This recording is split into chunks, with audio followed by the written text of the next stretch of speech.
contre l'immigration qui métisse notre culture. Quitte à taper sur les immigrés. Quitte à les taper s'il le faut pour se faire connaître et pour se faire comprendre et entendre. À l'époque, tu avais 99,9% des skins sur la France, comme sur l'Europe, et en particulier l'Angleterre et l'Allemagne, qui étaient nazis. Et on va pas se mentir, c'était la tribu dominante à un moment donné, quoi. C'était vraiment la terreur de base quand tu sortais, quand tu avais été punk à 15 ans, tu vois.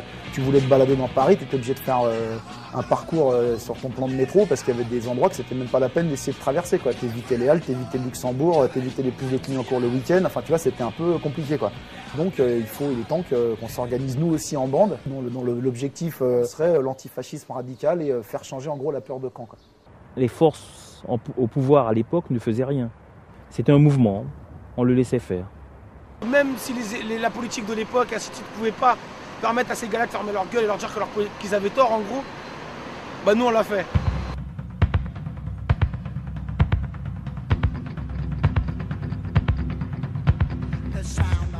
La grande différence, je pense, entre l'extrême droite et nous, c'est que nous, on chassait l'extrême droite. On sortait le soir pour en trouver. C'est ça la grande différence. C'est qu'on cherchait du faf. Il y a effectivement cette fameuse descente au Baldiz, qui a été une des premières réelles offensives face au mouvement skinhead où Pascal de Juvisy s'est fait décoiffer sa raie. C'était un skin, il avait une raie sur le côté, tu sais, comme Adolf Hitler, et rasé à blanc sur les côtés. On l'appelle Pascal de Juvisy. Donc c'était les Légions 88 et toute la clique là. Et les Red Warriors, ils sont allés, ils ont tous mis Bombers retourné, c'est pour ça, pour se reconnaître face au skin.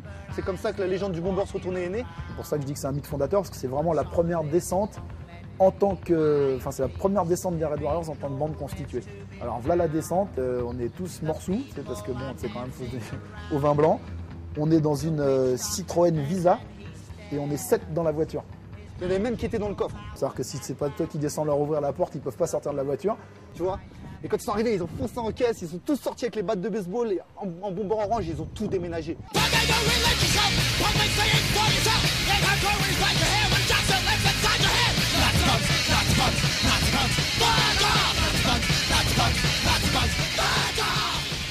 Les vrais groupes de chasseurs, on devait être 3 ou 4, c'est tout. En tout, dans Paris, on a dû être moins d'une centaine. Et on est tous des frères. C'est vraiment une idée politique qui nous motivait tous, c'était combattre le fascisme en France.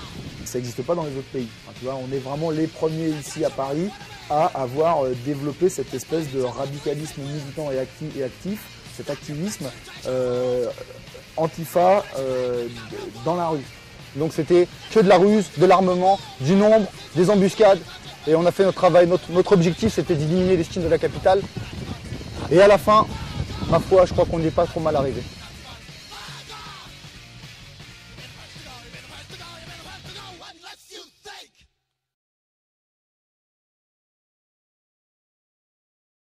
Écoute, Paul, moi le mi-temps j'en ai jusque là. Ça fait 40 ans que le truand me charrie. Je l'ai digéré à toutes les sauces et à toutes les modes, en costard bien taillé et en blouson noir. Ça tue, ça viole, mais ça fait rêver le bourgeois et reluire les bonnes femmes. Elle trouve peut-être ça romantique, mais moi pas. Alors j'ai pris une décision. Moi les peaux rouges, je vais plus les envoyer devant les jurés de la Seine. Comme ça, il n'y aura plus de non-lieu ni de remise de peine. Je vais organiser la Saint-Barthélemy du mi-temps. Tu m'as compris? Bravo.